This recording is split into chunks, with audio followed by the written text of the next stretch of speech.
Hello, everyone. Good morning. Nubkeks here. Welcome back to Nub Raids. I'm feeling a bit under the weather today, but I hope you are not. Hope you're doing well. And I do have some good news to cheer you up because Plarium has confirmed explicitly in the content creator chat that there will be a guaranteed event for Leo. Now, they won't tell us obviously what that event is, but I'm glad that they've come out. They've been explicit about it. You know, like before they were saying, yeah, we had planned to do events for them, but plans change. Stay tuned.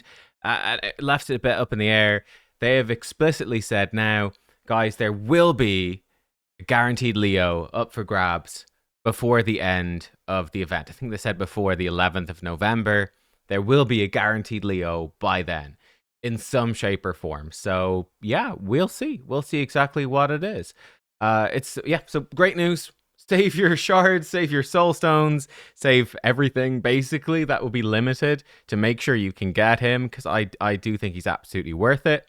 If you already have a Leo, get two. I think double Leonardo actually supposed to be really good as well for some meme teams. He doesn't empower himself, he's empowered by Shuzen, but two Leos is actually worth having as well. Now, we also have news for the summon event this weekend.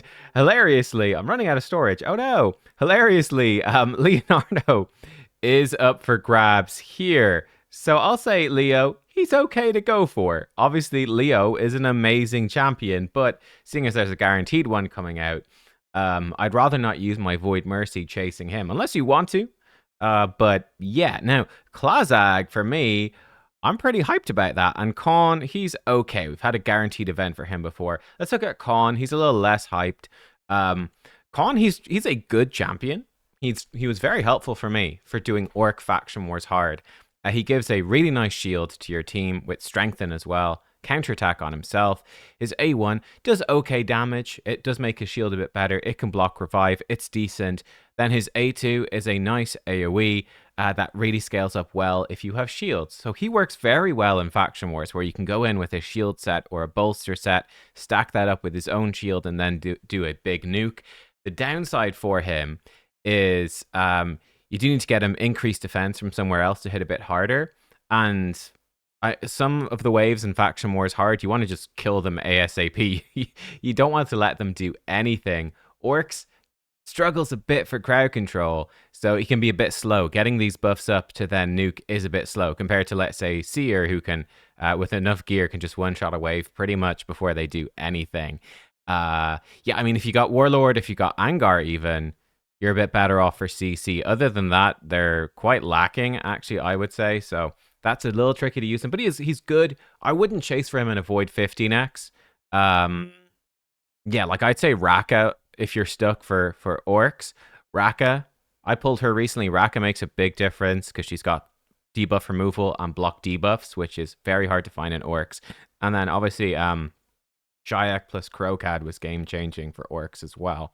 And then Seer. Anyway, I do think Klazag looks pretty hype, actually. This guy is cool. How are people liking him so far? They're liking him a lot. So he has counterattack and unkillable on your whole team for 2 turns, which is just insane with Taunt on himself. And they're protected if there's a boss. Amazing versus Chimera. Free damage, lets you freely attack the Ram form as well because you're unkillable. Just great. Then he's got AoE decreased defense and weaken that can't be resisted by bosses. He has a decreased accuracy and decreased resist on that move as well. And his A1 even has a true fear and transferring debuffs as well. He's got counterattack, so he's going to actually be putting that true fear very consistently, which again opens up Chimera trials. Transferring debuffs from him to the target potentially helps with the Viper as well, who puts a bunch of poisons on you. You just counterattack, transfer those poisons right back. So he can do a bunch of cool stuff, and then he's going to do some enemy max HP damage as well, but he'll also do some just raw damage too. So I guess they're helping you with lots of different trials. I think he looks just amazing for Chimera and just generally good. I mean, look, at the end of the day, you're getting a 3-turn cooldown, AoE decreased defense weaken by itself is like like not modern Void Legendary, but I mean Void Legendaries back in the day. We're talking like Venus, Lydia. Even Lydia does more stuff as well, but you know, like yeah, Venus, Bellinor, I think does it as well. Like there's a few champions in AoE decreased defense weaken. Void Affinity was enough to be a Void Legendary. He has that on top of decreased act and resistance, a 2-turn AoE unkillable, a 2-turn AoE counterattack. The dude is stacked. I think he's phenomenal. He's a great champion. Ogre's also notoriously terrible for faction wars. Yeah, look, a team 2-turn unkillable, an AoE decrease accuracy, decrease defense, decrease resist, taunt even on himself. All that stuff is going to massively help. So he's a big pull. I would say for me, he's like, yo, he is juicy. I would love to get him. I think Leonardo is similar in value, honestly, but again, guaranteed Leo. So I'll put an exclamation mark there, but that would make me not chase the Leo. Godseeker and Eerie, White Dryad, Nia. They're both very good. I would say Godseeker is. I mean, we'll just do the epics are on their own scale. Godseeker is great. Nia is good. I think Godseeker is a little bit better. The Buffet, I don't know. Godseeker's a little better. Nia does open up some unique things with resets, which is cool. Very helpful for Faction Wars Hard as well, because you got some stages where you have to get resets. She does it. Helps your team stay alive. She's good. But yeah, looking at then the regular legendaries, and we've got some pretty good ones. Newt, Firol, Ultimate Death Knight, Michinaki, and Lysanthier. I would say Firol is a big prize, and Newt is an equally big prize. So if you already, Newt plus Marius opens up a lot of speed runs. It's very, very strong. Firol I'm putting is equally good. He is just insane against so many. I'm not saying too much about Newt. I think you guys know about Newt, but the triple hit with freeze for Fire Knight Hard, then the triple hit enemy max HP. Simple enough. It's insane. Give him a reset. You can solo stuff, particularly with Marius.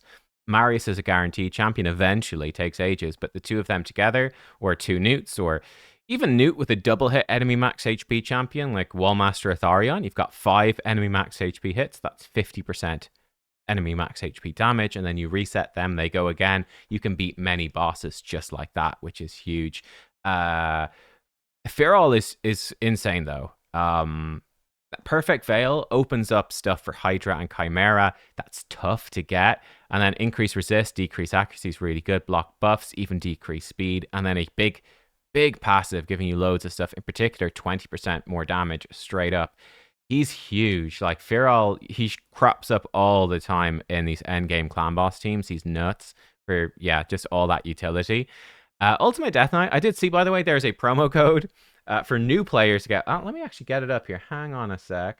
Yeah, here it is. Shout out to Aox on my Discord for sharing this, but UD King will get you a free Ultimate Death Knight for new players only. He's very nice. He's good. I definitely think you'd use him, but I don't think he's a must-have champion. I put him definitely, actually, probably a bit more generally useful than Khan.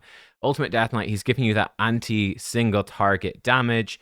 I just think, there's quite a lot of non-single target nukers in the game at the moment. That being said, I mean, he's very helpful against Taurus. He's obviously extremely good against Rotus, that sort of stuff. So he's good. He's great. And yeah, obviously for any undead specific like siege maps or whatever, Rotus is the major threat. Heraclites as well with this A2, and he can tank it up pretty well, at least while he's got Stone Skin. So yeah, Ultimate Death Knight, he's great to have, very useful. Michinaki is good. Lysanthier is good, but not quite as good. I'd actually put Lysanthier probably pretty equal to Michinaki, which is a big take, but I'm doing it. Come at me. I use Lysanthier for Faction Wars Hard. I think he's good. AoE decrease speed and weaken, which is great. Place them before attacking if they're hexed already. I think he can place Hex on his A1, but that's a backup. You want to run somebody else with Hex. And then he does really big damage on counterattacks or ally attacks. So this has potential to be very nice. And yeah, he gets some other stuff, which is cool. So he's a good damage dealer. He's solid. He's like not absolutely bonkers exceptional. I'd be saying, 4.5 feels about right to me as being like, really good defense damage dealer. There's not too many with good utility and like a cool synergy where he works well with these champs. He's not a must-have, but he's good. Michinaki, for me, is a champion who's fallen off over time. He's got the AoE Hex, he's got AoE decreased attack, decreased defense, and he's got that burn on the A1, and he's doing some ally attacks, which is good. But yeah, I mean, like, just with when he came out, he was bonkers good for Hydra, but just the way the game has gone, he's just not as relevant anymore. He's still so helpful for progression. He's bringing you loads of debuffs in his kit. He does decent damage. Yeah, he's very, very solid.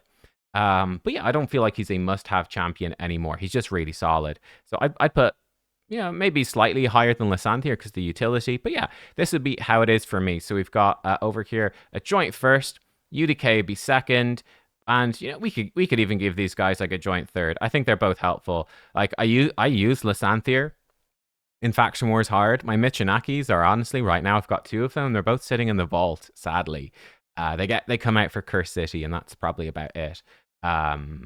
It's just the nature of Shadowkin to an extent. Shadowkin just does at the moment better with like going all out on attack nukers and just killing stuff with attack nukers before they do anything. It's kind of silly faction. Hey, anyway, Morag, Seeker, and Duck. Ooh, you do get a Morag for free. You don't. A second one is useful, but not like too insane. She's very good. Seeker is probably the most useful, but Duck is really good as well. They're honestly all three are very good. You'll use them a lot, so they're all totally fine. Morag, defensive nuker. That gives your team strength, and that's very unique for an epic. 3-turn cooldown strengthen for your team is good, and little ally attack. She's great. Solid champ. Very, very useful for Curse City. Good for Faction Wars as well. Duck, AoE decrease attack, decrease defense, plus some other stuff. So he's got a bit of a provoke, helpful for Faction Wars. He's got the decrease accuracy, actually kind of helpful as well. He's a very solid champ. And then Seeker, OG, but still a G. Decent base speed, and he's got a huge 30% turn meter boost with increased attack, which is effectively on a 2-turn cooldown because it's 3 turns, but he gets an extra turn, he gets back to it quickly. And then he's got a double hit. Each hit actually does have a chance to provoke. So each hit is a 50-50 to provoke, making it actually very consistent single target provoke. So he is useful. He can be useful budget champ for Hydra as your provoker. He can be just, useful budget champ for Faction Wars and stuff like that. I like him a lot. I'd say, they're all pretty similar value to me. I pick your favorite one. Pick whichever one you're missing. That being said, is this a good time to pull your shard? I would say no. The door keeps path. That's what it's overlapping. I mean, there's gonna be decent stuff in there. The Granite Soul is, to me, not a big thing to chase. And for me, unless there's over 250 Titan points in there, which you'd hope there isn't. You'd hope it's about 200. I'm like, even still trying to complete the April Titan event, I think you can still skip this entire Doorkeep's path and be in a good position. I don't think Granite massively needs his soul, though. I mean, picking up a 3 or a 4 star is not going to cause him massive harm, but I wouldn't waste resources chasing it. I think we've got a pretty darn good 15x because of it. Pretty darn good 15x to make up for the fact that it's just not an attractive time to pull. If you are lower on shards, I would be, and by that I mean, if you're like me, I'd honestly want to have 100 voids and 25 sacreds to feel confident looking ahead towards a Leonardo guaranteed. And there's really no harm in having more than that. Like they could put in a crazy expensive hero's path with Leo and his soul, and you want 40 sacreds or something stupid. You know what I mean? It could happen. So I would be skip it, save your shards, I'm afraid to say. If you're a big old whale, if you're a big old kraken, though, Feral is if you don't have a newt and you're a new whale, get yourself a newt. If you're a big old whale, you don't have Feral. Obviously, Feral's insane. And Klazag, he's new, he's shiny, he's juicy. So lots of stuff if you are a Saudi oil prince. Lots of stuff for you to buy in the game this weekend. But for anyone who's, the only oil you've got is a bit of olive oil for cooking, probably skip. Probably skip it, nonetheless. There we go. Guys, thanks for watching. Let me know what you think about all of this stuff. And I think it's an okay weekend event, but not worth doing because guaranteed Leo, it will be coming, and that's the thing to aim for. Guys, I'll see you next time. Goodbye.